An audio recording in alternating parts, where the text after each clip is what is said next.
어제 혹시 잘못된 건 아닐까? 생리가 이번에 늦어지면 임신한 건가? 만약 그렇다면 내 인생은 어떻게 되는 거지? 심장이 쿵쾅거려서 잠은 오지 않고 머릿속에는 수천 가지 시나리오가 떠오릅니다. 혹시 이번 달 등록금은? 부모님께 뭐라고 말하지? 남자친구는 책임질까? 내 인생은 망하는 거 아닐까? 이런 공포와 불안, 여러분만의 경험이 아닙니다.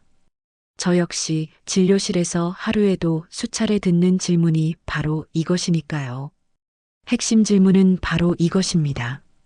지뢰사정, 왜 이렇게 자주 실패할까? 그리고 어떻게 해야 제대로 피임을 할 수 있을까? 이 영상이 도움이 되신다면 구독과 좋아요는 단순한 버튼 클릭이 아닙니다. 작은 클릭이 지금 이 순간 불안에 떨고 있는 누군가에게 안전한 밤을 선물할 수 있습니다. 그러니 꼭 눌러주시고 필요하다면 친구와 연인에게도 공유해 주세요. 이제 제 소개를 잠시 드려야겠죠. 저는 산부인과 전문의 김미숙입니다. 20년 동안 진료실에서 수많은 여성과 커플들을 만나왔습니다. 그중 상당수가 피임 문제로 불안해하며 찾아오셨고 대부분은 혹시 임신된 거 아닐까요? 라는 두려움 속에 계셨습니다. 사실 저도 젊은 시절엔 친구들 사이에서 지뢰사정만 해도 안전하다는 이야기를 수도 없이 들었습니다. 하지만 의사가 되고 보니 그 말이 얼마나 위험한 오해인지 절실히 깨달았습니다. 그래서 저는 단순히 의학적 지식만 전달하는 의사가 아니라 실제 삶에서 겪는 불안과 고민에 공감하고 현실적으로 적용 가능한 답을 드리는 옆집 의사가 되고 싶습니다. 오늘 이 영상을 통해 더 이상 밤마다 검색창을 붙잡고 걱정하지 않으시길 바랍니다. 그럼 첫 번째로 실제로 제 진료실에 들어온 사연 하나를 소개해 드리겠습니다. 안녕하세요, 선생님. 저는 22살 대학생입니다. 남자친구랑 1년째 사귀고 있는데요. 지금까지는 콘돔을 쓰지 않고 지뢰사정만 하고 있어요.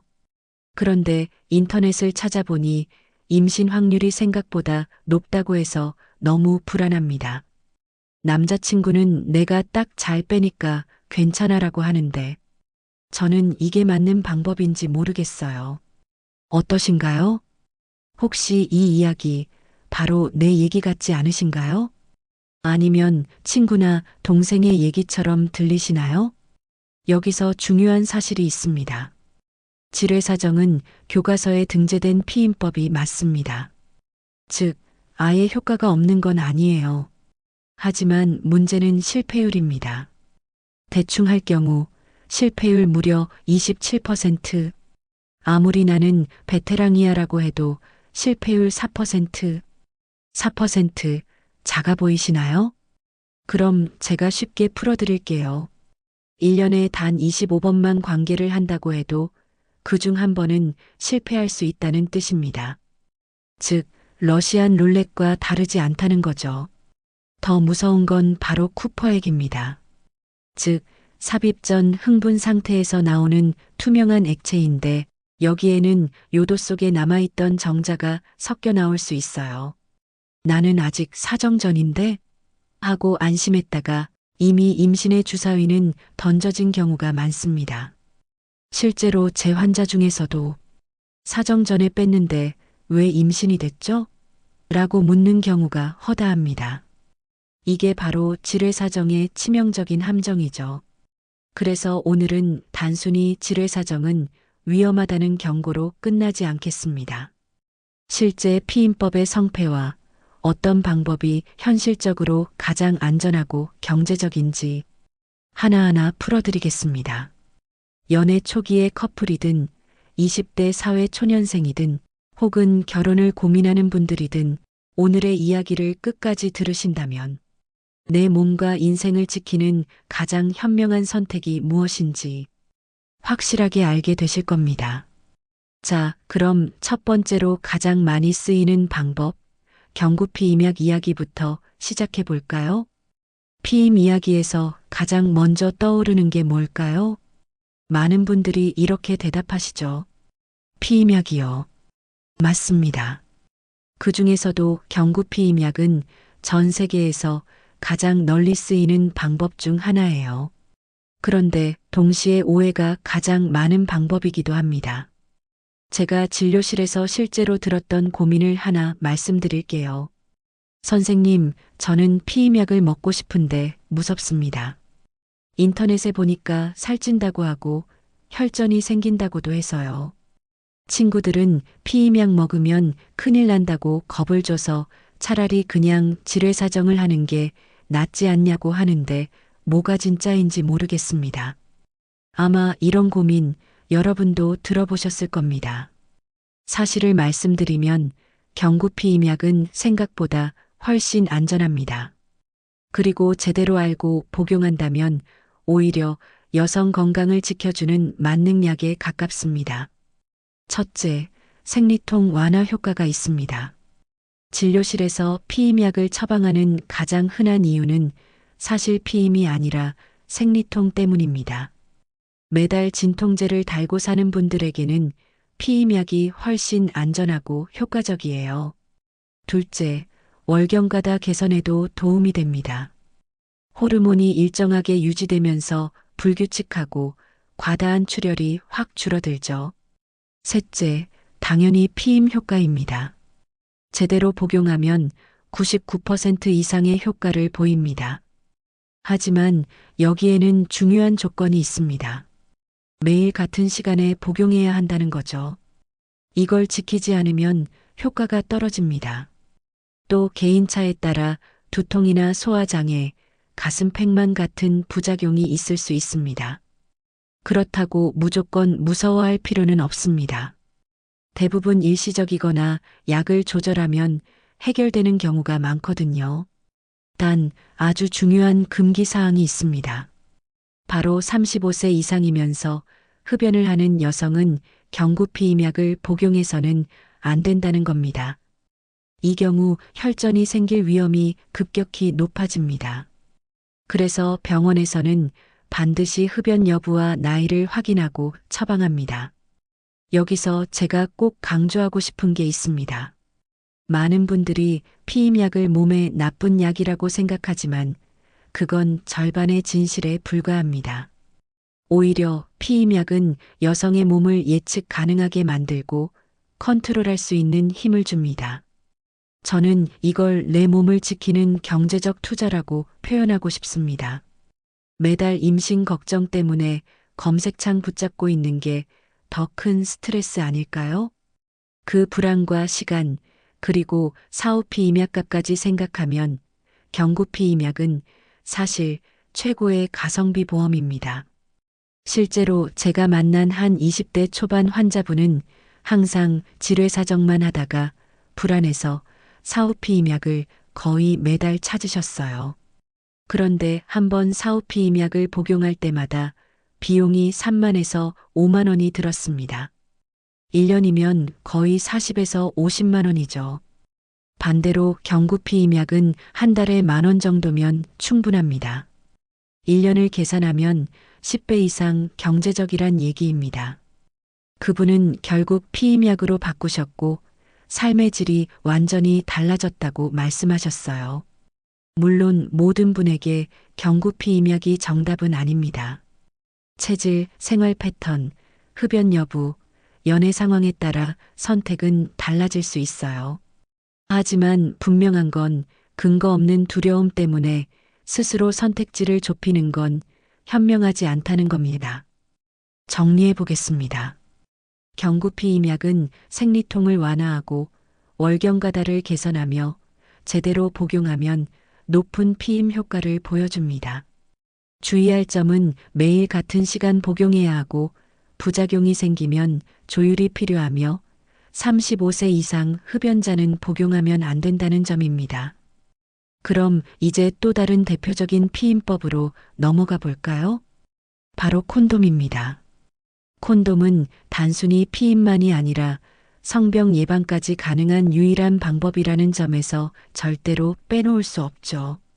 이번에는 가장 오래되고 또 가장 많이 알려진 피임 방법, 바로 콘돔에 대해 이야기해 보겠습니다. 사실 콘돔은 누가 봐도 명확한 장점이 있죠. 첫째, 사용이 간단합니다. 둘째, 약을 먹거나 시술을 할 필요가 없죠. 그리고 가장 중요한 셋째, 성병을 막을 수 있는 유일한 피임법이라는 겁니다. 여기서 많은 분들이 놓치는 포인트가 있습니다. 임신은 피임 실패로 끝나지만 성병은 그 이후의 삶 전체를 흔들 수 있다는 겁니다. 그래서 의학적으로는 성경험이 있는 모든 사람에게 콘돔 사용을 기본 원칙으로 권합니다. 제가 실제로 들었던 사연 하나 소개해 드릴게요. 선생님, 저희는 커플인데 서로 첫사랑이고 첫 연애예요. 그래서 괜찮다고 생각하고 콘돔은 쓰지 않고 지뢰사정만 했어요. 그런데 몇 달 전 남자친구가 대학 MT에서 술자리에 갔다 왔는데 혹시나 하는 마음에 검사를 했더니 클라미디아가 나왔습니다. 그때 정말 하늘이 무너지는 줄 알았어요. 이 사연을 듣고 어떤 생각이 드셨나요? 성병은 나와는 상관없는 이야기 같지만 실제로는 언제든 가까이 있을 수 있는 현실입니다. 자, 그럼 이제 구체적으로 콘돔의 피임 효과를 살펴보겠습니다. 많은 분들이 콘돔은 100% 안전하다라고 생각하시지만 실제로는 그렇지 않습니다. 현실적으로 보면 콘돔의 실패율은 약 15% 정도입니다.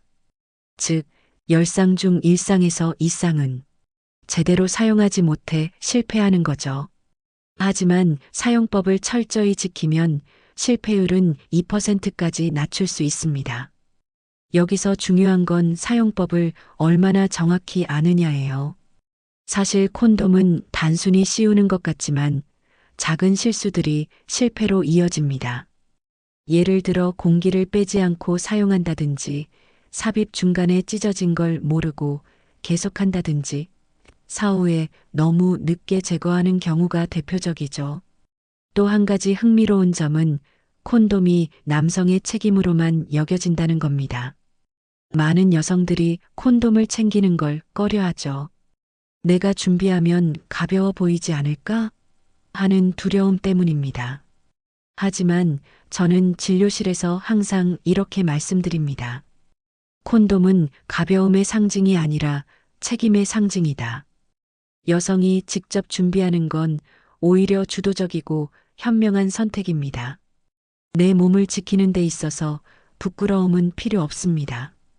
그럼 콘돔의 단점은 무엇일까요? 첫째, 체감적인 불편함. 둘째, 사용이 번거롭다는 점. 그리고 셋째, 100% 확실하지는 않다는 겁니다. 그럼에도 불구하고 저는 항상 청소년, 20대 초반 커플, 혹은 새로운 관계를 시작하는 분들에게는 무조건 콘돔을 권장합니다.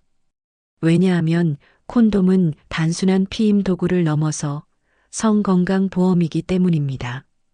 제가 환자분들께 자주 드리는 비유가 있습니다. 자동차 보험을 들지 않고 차를 모는 건 아무리 운전을 잘해도 무모한 일이죠. 사고가 나면 그 피해는 상상 이상입니다. 콘돔도 마찬가지입니다. 평소에는 필요 없다고 느낄 수 있지만 한 번의 실수가 평생의 짐이 될 수 있습니다. 경제적인 관점에서도 콘돔은 매우 저렴한 선택입니다. 한 박스를 사면 수차례 사용할 수 있고 비용은 술자리 한 번 값보다도 적게 듭니다. 그런데 만약 콘돔을 쓰지 않아 성병 치료를 하게 된다면 몇 달 동안 항생제를 먹고 검사비와 진료비를 합치면 수십만 원이 훌쩍 듭니다. 게다가 어떤 성병은 한 번 걸리면 평생 관리해야 하는 경우도 있습니다. 즉, 콘돔은 가성비 면에서도 최고의 선택이라는 거죠. 정리해 봅시다. 콘돔은 성병 예방이 가능한 유일한 방법이고 올바르게 사용했을 때 높은 피임 효과를 보여줍니다. 실패율이 높게 보이는 이유는 사용법을 제대로 지키지 않았기 때문입니다. 그리고 무엇보다 중요한 건 콘돔 사용은 책임감 있는 연애의 기본이라는 사실입니다. 이제 우리는 두 가지 대표적인 피임법, 피임약과 콘돔을 살펴봤습니다. 그렇다면 세 번째, 많은 분들이 여전히 믿고 있는 지뢰사정은 어떨까요? 이미 앞에서 실패율이 높다고 말씀드렸지만 왜 이렇게 불안정할 수밖에 없는지 조금 더 깊이 들어가 보겠습니다. 솔직히 말해서 지뢰사정한다는 분들이 생각보다 훨씬 많습니다. 진료실에 오는 커플들 중에서도 우리는 콘돔은 불편해서 안 쓰고 그냥 지뢰사정으로만 해요라고 말하는 경우가 꽤 많습니다. 왜냐하면 간단하니까요. 비용도 안 들고 준비할 것도 없고 순간의 쾌락을 방해하지도 않으니까요. 하지만 문제는 이 방법이 정말 불안정하다는 겁니다. 실패율부터 볼까요? 러프하게, 그러니까 제대로 신경 쓰지 않고 지뢰사정을 하는 경우 실패율은 무려 27%에 달합니다. 10명 중 3명은 임신이 된다는 얘기죠. 그럼 나는 타이밍 잘 맞추니까 괜찮아라고 하는 분들은 어떨까요? 아무리 베테랑이라고 해도 실패율은 4%입니다. 4%, 숫자만 보면 별로 안 커 보이죠? 그런데 1년에 25번만 관계한다고 가정해 봅시다. 그럼 한 번 이상은 실패할 확률이 있다는 겁니다. 즉, 러시안 룰렛과 크게 다르지 않다는 거죠. 그럼 왜 이렇게 실패율이 높을까요? 첫 번째 이유는 바로 쿠퍼액입니다. 쿠퍼액은 남성이 흥분했을 때 자연스럽게 흘러나오는 투명한 액체인데 여기에는 요도 속에 남아있던 정자가 섞여 나올 수 있습니다. 즉, 사정을 하지 않았다고 해서 100% 안전한 게 아니라는 겁니다. 실제로 많은 커플들이 이렇게 말합니다. 아직 안 쌌는데 왜 임신이 됐죠? 바로 이 쿠퍼액 때문에 생기는 일이죠. 두 번째 이유는 타이밍의 실패입니다. 사정을 참다가 미처 타이밍을 못 맞추고 안에서 조금이라도 흘러나오는 경우가 있습니다. 이걸 흔히 찔끔이라고 표현하는데 단 몇 방울만으로도 임신이 될 수 있습니다. 정자는 현미경으로 봐야 할 만큼 작지만 그 수는 한 번에 수억 마리입니다. 그중 단 한 마리만 난자에 도달해도 임신은 성립됩니다. 그렇기 때문에 아주 미세한 실수도 큰 결과를 가져올 수 있는 겁니다. 세 번째 이유는 심리적 불안입니다. 지뢰사정은 항상 혹시나 하는 불안을 안고 갑니다. 관계를 할 때마다 불안한 마음이 있다면 과연 그게 진정한 즐거움일까요? 오히려 쾌락보다 불안이 더 크다면 결국 관계 자체의 만족도까지 떨어지게 됩니다. 실제로 상담을 하다 보면 임신에 대한 두려움 때문에 성관계를 피하게 되거나 파트너와의 관계에 금이 가는 경우도 많습니다.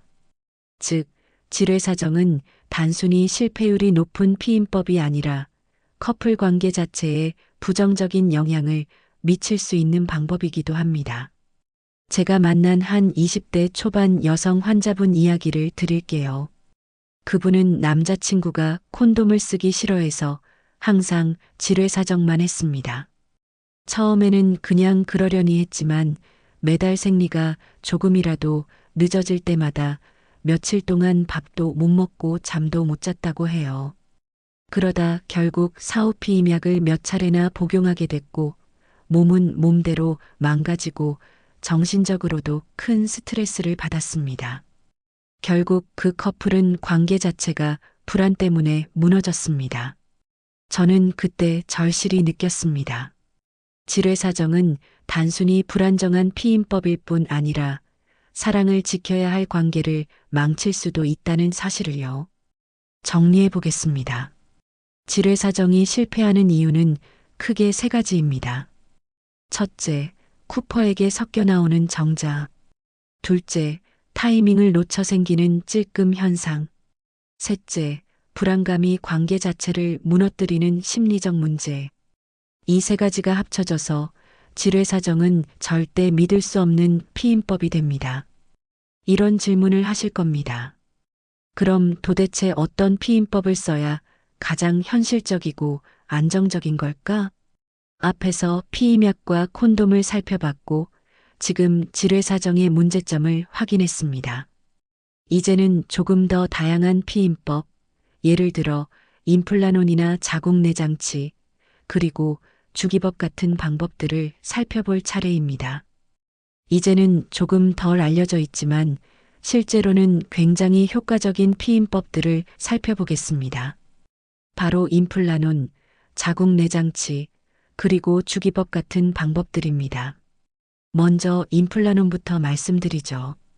임플라논은 작은 성냥개비 같은 막대기를 팔 안쪽 피부 밑에 삽입하는 피임 장치입니다. 호르몬을 아주 소량씩 지속적으로 방출해서 배란을 억제하는 원리예요. 한번 삽입하면 무려 3년 동안 효과가 지속됩니다. 듣기만 해도 편리하죠? 매일 약을 챙길 필요도 없고 순간마다 신경 쓸 필요도 없습니다. 특히 바쁜 직장 여성이나 장기적인 피임을 원하는 분들에게 좋은 선택이 될 수 있습니다. 다만 단점도 있습니다. 시술이 필요하기 때문에 병원에 방문해야 하고 삽입 후에 멍이나 통증이 생기기도 합니다. 드물게는 불규칙 출혈이 나타나는 경우도 있죠. 하지만 임플라논은 피임 효과 면에서는 거의 최상위권입니다. 실패율이 1% 이하, 사실상 콘돔이나 지뢰사정보다 훨씬 안정적이라고 보시면 됩니다. 다음은 자궁내장치, 흔히 IUD라고 부르는 방법입니다. 이건 작은 티자 모양의 장치를 자궁 안에 삽입해서 피임 효과를 내는 방식입니다. 종류는 크게 두 가지가 있어요. 호르몬을 방출하는 호르몬형 IUD, 그리고 구리 성분을 이용하는 구리형 IUD입니다. 호르몬형은 생리통이나 월경가다를 줄여주는 장점이 있고 구리형은 호르몬을 사용하지 않는다는 점에서 부담이 적습니다. 둘 다 한번 삽입하면 3년에서 길게는 5년 이상 피임 효과가 지속됩니다. 다만 자궁내장치는 보통 성경험이 있는 여성에게 권장됩니다. 삽입 과정에서 통증이 있을 수 있고 드물게 자궁 내 감염 위험이 있기 때문입니다. 하지만 장기적으로 보면 역시 가성비 최고의 방법 중 하나입니다. 병원에 한 번만 방문하면 몇 년 동안은 피임 걱정을 하지 않아도 되니까요. 마지막으로 주기법을 이야기해 보겠습니다. 주기법은 여성의 배란 주기를 계산해서 가임기를 피하는 방식입니다. 예를 들어 배란일 전후 5일 정도는 피하거나 다른 피임법을 병행하는 거죠. 이 방법은 자연적이고 돈이 들지 않는다는 장점이 있습니다. 하지만 굉장히 정확한 계산이 필요하고 스트레스나 생활 습관에 따라 배란일이 흔들리면 쉽게 실패할 수 있습니다. 실제로 제 환자분 중 한 분은 앱으로 배란일을 철저히 계산하며 주기법을 사용했습니다. 그런데 시험 기간에 스트레스가 심해서 배란이 늦춰졌고 결국 원치 않는 임신이 된 사례가 있었습니다. 그분은 계산대로 했는데 왜 실패했나요? 라며 눈물을 흘리셨죠. 그래서 저는 항상 주기법을 단독으로 쓰는 건 위험하다고 말씀드립니다. 여기까지 정리해보면 이렇습니다. 임플라논은 장기적이고 확실하지만 시술이 필요하고 자궁내장치는 몇 년 동안 효과적이지만 역시 삽입 과정이 필요하며 주기법은 자연스럽지만 실패 확률이 높습니다. 즉, 각자 장단점이 명확합니다. 그래서 본인의 나이, 건강 상태, 연애 상황, 그리고 앞으로의 계획을 고려해서 선택해야 합니다. 여러분, 피임의 정답은 없습니다. 어떤 사람에게는 피임약이 최선일 수 있고 다른 사람에게는 임플라논이 또 어떤 사람에게는 IUD가 더 맞을 수 있습니다. 중요한 건 아무 대책 없이 그냥 불안에 의존하는 것이 아니라 나에게 맞는 현실적인 방법을 찾는 것입니다. 그럼 다음으로는 이런 질문을 해볼 수 있겠죠. 만약 우리가 피임에 실패했다면 그 다음에는 어떻게 해야 할까? 바로 여기서 사후피임약의 이야기가 필요합니다. 실수했을 때 반드시 알아야 하는 마지막 안전망이 바로 사후피임약이니까요. 지금까지 다양한 피임법을 이야기했는데요. 그럼에도 불구하고 현실에서는 언제든 실수가 일어날 수 있습니다. 콘돔이 찢어질 수도 있고, 피임약을 깜빡할 수도 있고, 지뢰 사정이 실패할 수도 있습니다. 그럴 때 마지막 안전망이 바로 사후피임약입니다. 실제로 제가 만난 20대 여성 환자 한 분은 이런 이야기를 하셨습니다. 선생님, 저희가 콘돔을 사용했는데 관계 중에 찢어진 걸 나중에 알았어요. 너무 무서워서 약국에 바로 달려갔는데 약국에서는 사후피임약은 의사 처방이 있어야 한다고 하더라고요. 결국 응급실까지 가서 약을 처방받아 먹었는데 정말 무서웠습니다. 이 사연처럼 사후피임약은 단순한 약이 아니라 시간과의 싸움입니다. 사후피임약에는 두 가지 종류가 있습니다. 하나는 관계 후 72시간 이내에 복용해야 하는 약, 다른 하나는 120시간, 즉 5일 이내까지 복용 가능한 약입니다. 당연히 빠를수록 효과가 높습니다. 그래서 가능하다면 관계 직후 하루 안에 복용하는 게 가장 안전합니다. 그런데 많은 분들이 이렇게 묻습니다. 그럼 혹시 한 달에 여러 번 먹어도 되나요? 답은 절대 안 된다입니다. 사후피임약은 사이클당 한 번만 사용해야 합니다. 왜냐하면 호르몬을 매우 높은 용량으로 투여하기 때문에 반복적으로 복용하면 몸의 호르몬 균형이 크게 흔들릴 수 있습니다. 실제로 반복 복용을 하다 생리주기가 완전히 무너져서 몇 달 동안 불규칙 출혈을 겪는 분들을 저는 종종 진료실에서 봅니다. 그럼 사후피임약을 복용한 뒤에는 어떻게 해야 할까요? 대부분은 다음 생리 때 정상적으로 출혈이 나타나지만 만약 생리가 나타나지 않는다면 반드시 임신 테스트를 해야 합니다. 왜냐하면 자궁의 임신 같은 위험한 상황이 숨어 있을 수도 있기 때문입니다. 즉, 사후피임약을 먹었다고 해서 모든 게 끝난 게 아니라 그 이후 몸의 변화를 반드시 체크해야 한다는 거죠. 사후피임약을 복용하는 과정에서 부작용을 호소하는 분들도 있습니다. 두통, 어지럼증, 구토 같은 증상이 생길 수 있는데 이건 대부분 일시적입니다. 만약 복용 후 2시간 이내에 구토를 했다면 약이 흡수되지 않았을 가능성이 있어서 다시 복용해야 할 수도 있습니다. 여기서 중요한 건 사후피임약은 만약을 위한 최후의 보루일 뿐이지 절대 일상적인 피임 방법이 되어서는 안 된다는 겁니다. 사후피임약은 결국 응급처치입니다. 매번 사후피임약에 의존한다는 건 매달 교통사고 나고 매달 응급실에 가는 것과 다르지 않습니다. 정기적인 보험을 드는 것, 즉 평소에 안정적인 피임 방법을 쓰는 게 훨씬 현명합니다. 경제적으로도 그렇습니다. 사후피임약은 1회 복용 비용이 3만에서 5만 원 정도 합니다. 한 달에 한 번만 먹어도 1년이면 50만 원 가까이 쓰게 되죠. 반면 경구피임약은 한 달에 10,000원 남짓입니다. 비교할 필요도 없을 정도로 큰 차이죠. 그래서 저는 항상 이렇게 말씀드립니다. 사후피임약은 마지막 구명조끼일 뿐이다.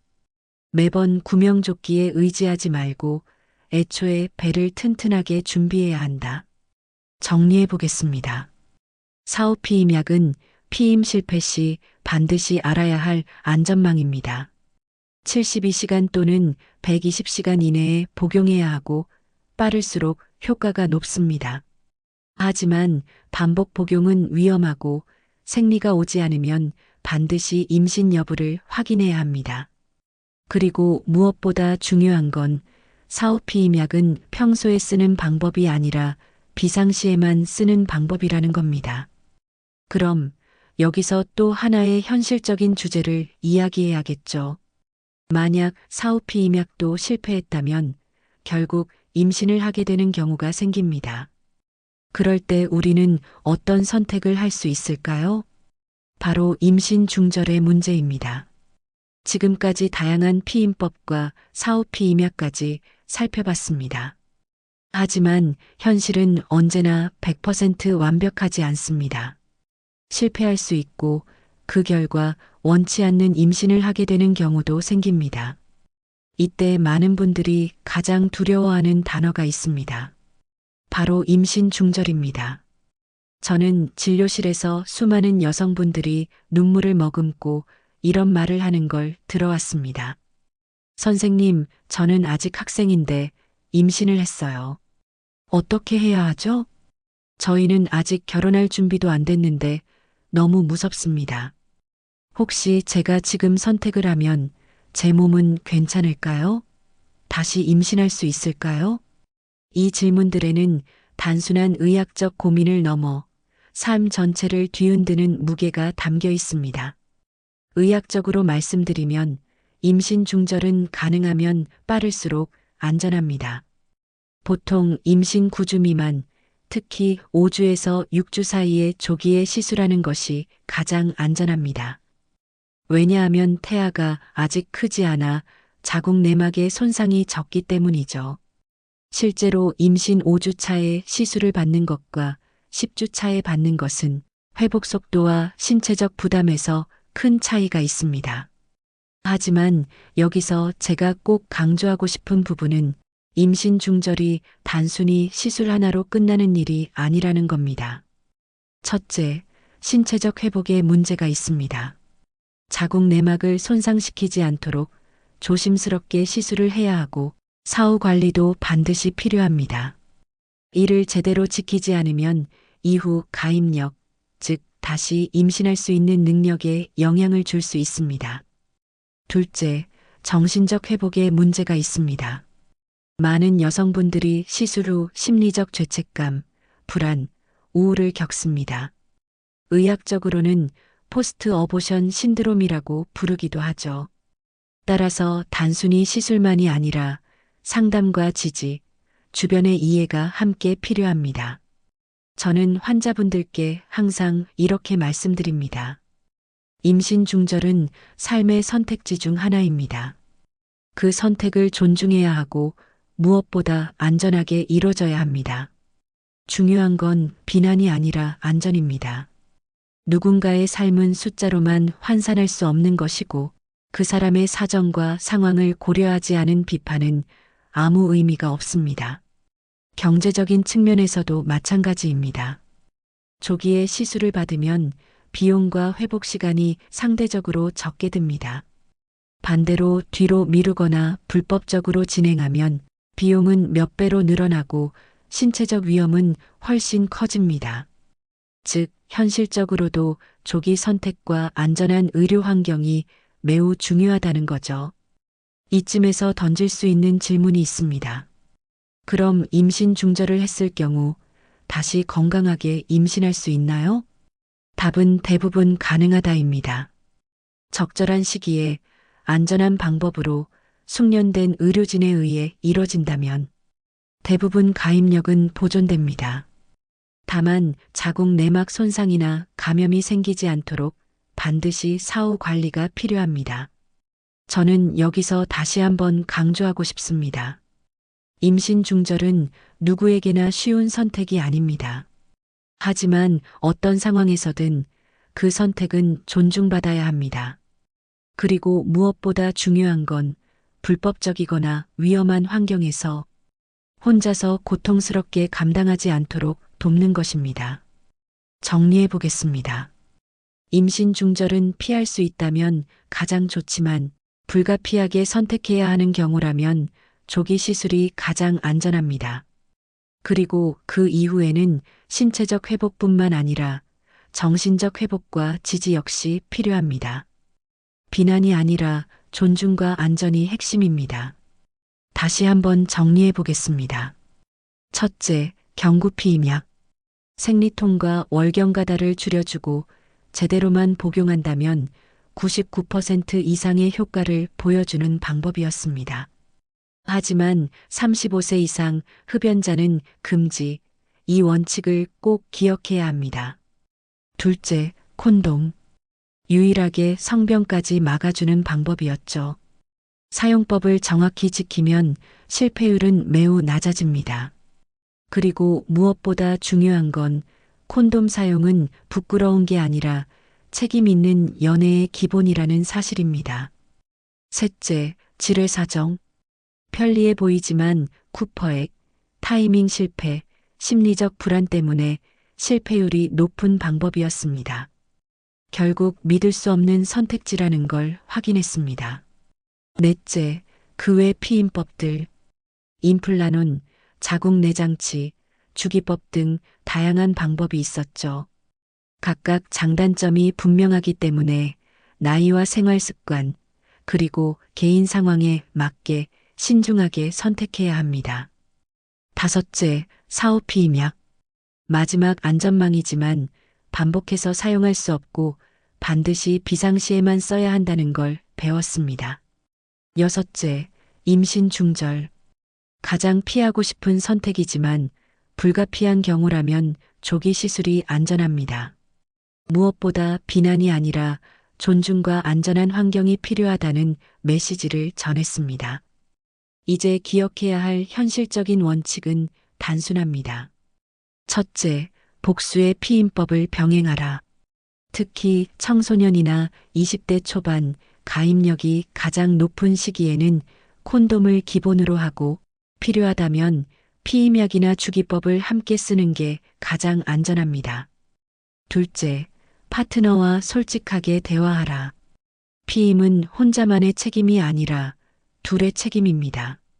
내가 챙기면 가벼워 보이지 않을까? 하는 걱정은 버리세요.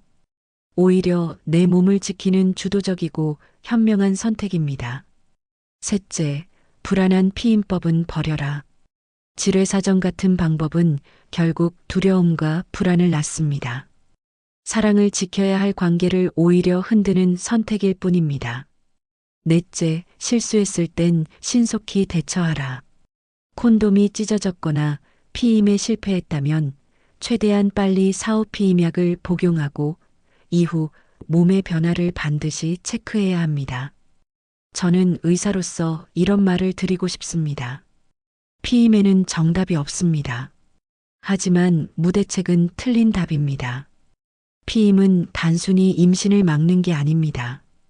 자신의 미래를 지키는 보험이고 경제적 선택이며 사랑을 건강하게 이어가는 최소한의 약속입니다.